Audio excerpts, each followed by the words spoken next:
Start.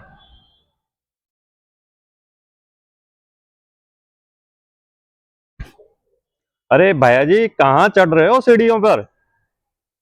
हा। मैं तो सीढ़ी पे चढ़ रहा हूँ, देख रहा हूँ खीवसर को। खीवसर में विधानसभा का उपचुनाव है और खीवसर के विधानसभा उपचुनाव में बाबू इस बार इज्जत दांव पर लगी हुई है और इज्जत दांव पर लगी हुई है हनुमान बेनीवाल की। हनुमान बेनीवाल आरएलपी चीफ, खीवसर को वो अपना गढ़ मानते हैं और कभी खुद जीत गए, कभी भाई जीत गया, इस तरीके से जीतते रहे। तो वहां से मृदाओं का जो एक वर्चस्व था वो उन्होंने नागौर से तोड़ने का काम किया। अब भी आरएलपी चीफ हनुमान बेनीवाल को उम्मीद है कि खीवसर के अंदर गढ़ उनका ही रहेगा, जबकि अभी जो हाल ही विधानसभा के उपचुनाव हुए थे उसमें कोई ज्यादा मतों से वो जीते नहीं है। भारतीय जनता पार्टी के रेवंत राम ने सिर्फ 2059 मतों से मात खाई है। अब इस समय बड़ा संकट हनुमान बेनीवाल के सामने हो गया, क्योंकि अब उनकी प्रतिष्ठा दांव पर लग गई। बिल्कुल तलवार की धार पर खड़े हैं हनुमान बेनीवाल खीवसर में। अब उनके समर्थक क्या उनको खीवसर से उछाल के विधानसभा में भेज पाएंगे, इतनी भेज पाएंगे, यह तो अभी 23 नवंबर को जब मतगणना होगी तब सामने आएगा। लेकिन आपको बता देते हैं, हनुमान बेनीवाल ने पासा फेंका है। हनुमान बेनीवाल ने कच्ची गोलियां नहीं खेली। हनुमान बेनीवाल ने कांग्रेस के साथ अलायंस नहीं किया और हनुमान बेनीवाल ने साफ तौर पर कहा कि खीवसर में तो हमारा कैंडिडेट होगा, सपोर्ट करे कांग्रेस जब तो ठीक है, नहीं तो हम हमारा कैंडिडेट लेके अपने स्तर पर लड़ेंगे। हनुमान बेनीवाल ने यही किया। हनुमान बेनीवाल ने इस बार अपने भाई को मैदान में नहीं उतारा है। हनुमान बेनीवाल ने इस बार नया तुरुप फेंक दिया और तुरुप भी ऐसा फेंका है जिसको लेकर बड़ा ये माना जा रहा है कि शायद यह तुरुप इनका काम आ जाए, और उन्होंने अपनी पत्नी कनिका बेनीवाल को खीवसर से मैदान में उतार दिया। यानी उनका सीधा सा ये मकसद सामने आ गया कि खीवसर जो गढ़ है वो गढ़ तो बचना ही चाहिए।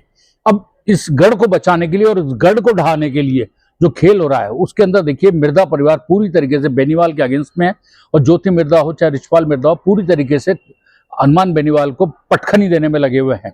और इधर भारतीय जनता पार्टी ने पूरी ताकत लगा दी, रेवंत राम को मैदान में उतार कर मामले को बिल्कुल नेक टू नेक कर दिया। इसी बीच कांग्रेस भी पीछे नहीं रही।